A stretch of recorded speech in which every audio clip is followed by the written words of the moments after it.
మీ ఊరండి? పేరు? మీరు ఎన్ని ఎకరాలు వేశారు? మీరు ఎకరం వేశారు. ఏమేమి కొట్టారండి మొన్న? ఫస్ట్ నుంచి ఏం కొట్టారు? మీకు అవి వాడేటప్పుడు ఎట్టుంది? ఇప్పుడు క్రిస్టా కంపెనీ ముందు వాడిన తర్వాత మీకు రిజల్ట్ అని కనిపించింది. క్రిస్టా ముందు ఫస్ట్ ఏం ముందు వాడారండి? నెక్స్ట్ టైం ఫ్లవరింగ్ బాగా రావడానికి ఫ్లవర్ అనేది రేడియంట్ అనేది రెండో ట్రిప్ కొట్టారు.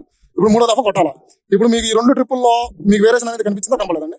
పొలంలో పూత కానీ, పూత రావటం కానీ, పూత ఏంటం కానీ, పూతలో ఉన్నటువంటి పురుగు సావటం కానీ మీకు అనేది రిజల్ట్ అనేది అర్థమైందండి.